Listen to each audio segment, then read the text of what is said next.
What do you think of this question, one distillery for the rest of your life? Exactly.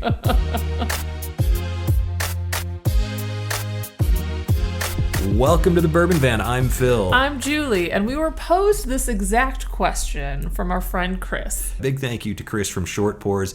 We know Jeff Whiskey and Whiskey Neighbor and Short Pour. They've been taking this question head on to determine if you could only drink whiskey from one distillery for the rest of your life, which distillery would it be? And this is such a tough question. We actually we posed it to our Patreons as well. We've got a poll that's out there, and I was very surprised by the results. When I heard the question originally, I thought, well, this is going to be simpler. And then I watched Chris's video, and he had a spreadsheet and went through like different scenarios, and I thought, I need to think about this a little bit more. Right. There's one limiting factor that I think that we want to call out right away. Yeah. Just because it's the one distillery you get to drink from for the rest of your life doesn't mean that you get every bottle. Well, that's really interesting because that's not, a parameter in this. No, it's not really. But I feel like it's a self-imposed restriction. Right. Because when we're talking about allocated stuff, for instance, there are some brands that you'd say, oh, if I could have every bottle of BTAC, for instance. Give me some Pappy every day. Yeah, probably going to take Buffalo Trace. Weller 12 all day, every day. Yep. Probably, for a lot of us, that's going to be the choice. Likewise, all the Heaven Hill special releases. Yeah. Think about all the Jim Beam products, the Little Books, the Bookers, the stuff like that. There's so much great whiskey out there. We are in a bit of a golden age of whiskey, American single malt whiskey, for instance. So I think we're going to attack this in two different directions because you have your idea, I have my idea. Right. We have different palates and we're different types of drinkers. Which direction are you going on this one? So when I was looking at all of the distilleries, I was thinking, for somebody like me, I need it to be palatable. Yeah. I need it to be flavorful, but I also need it to be kind of branched out.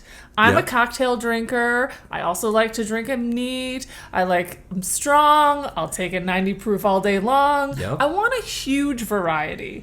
Unlike a lot of you out there, I'm not a Scotch drinker. I do like single malts. I like a little bit of peat. When I'm thinking like for the rest of my life, that's just not something that hits my palate and that I would want to drink all the time. I do find it like very special occasion. Yeah. So it helped narrow down my selection. I think for somebody like you who likes it all, right? You're going Irish to American to Canadian to single malts to everything. It's a little bit trickier on your palate. For an adventurous drinker, this is a really, really tricky one. For me, I wanted bourbon.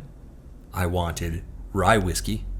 I wanted American single malt whiskey. And I wanted finished whiskey. Yes. That's going to limit it in some respects, but I also love craft whiskey. I love the big distilleries. I like so much of what's out there. Do you support local in this instance because it's easier to get your hands on some of that stuff? Maybe, maybe not. In Oregon, for instance, we have some great distilleries. I was thinking Hood River Distillers, Trails End 10-year bourbon, 8-year bourbon, and McCarthy's American Single Malt Whiskey, which is peated and smoked. That covers so much ground, and it's also excellent. So that goes very near the top of the list for me. Bull Run. They've got bourbon. They've got excellent American whiskeys. They've got some finished whiskey that's incredibly well aged, which brings huge flavors. Their barrel proof bourbon is awesome. They have rye that I think is still only available at the Carlton location. And they've got American single malt. They've got a lot to offer. What about the rest of the country? Starlight with all their amazing finishes and bourbon and rye. That's excellent. All over the country. Still Austin. That bourbon, that rye. Okay, you see what the problem is here. We can go all over the place. But ultimately, we had to narrow this thing down. And what we're drinking is where we wound up. And I can't wait to hear what you're drinking because I actually don't know what you poured. And I can't wait to show off what I'm drinking because I think we both wound up in a place that's perfect for each of us. Let me know. What do you got there? So I'm not taking a big swing on this one. Okay. I wanted to know that for my palate, whatever bottle I chose off the shelf, I'm going to love. And so that's why in my glass today, I have Wild Turkey 101 Rye. I chose Wild Turkey for a multitude of reasons. Their breadth of bottles is extraordinary. And a lot of them are just sitting on the shelf. So if you're looking for a great cocktail bottle, Wild Turkey 101 Rye is one of my favorites that I can put in my old fashioned. And that is like my go-to cocktail. And rye gingers all summer long. And rye gingers all summer long. So I'm covered there. If I want something easy drinking, there's not much better than that Russell's 10 at 90 proof. It Excellent. is so delicious. And it's just one of those that should be on your shelf all the time. But then go rare breed. If I want something a little spicier, I love drinking it outside. So it's great for us for like when we're camping. Yeah, crank up that barrel proof. They've got allocated bottles out there that are delicious. They've got their single barrels, and those are always hitters. Yeah, Russell's Reserve single barrels and the new Wild Turkey 101 8-year. What's Yes. not to like? They've got, Wild Turkey, very close to the top of the list. Yeah. The bourbon, the rye, the unique stuff that comes out every now and again. Single barrels. There's a lot to like with Wild Turkey, and that is, it's in my top 3, quite honestly. Am I going to miss a little bit of the influence of the single malts that I've been getting into? Probably. Yeah. But for my long-term one distillery, that's where I'm going. Love that answer, and this is probably going to surprise some people, but I really wanted a distillery that pushes boundaries. They push the envelope. They're exciting. They're producing really high-quality products.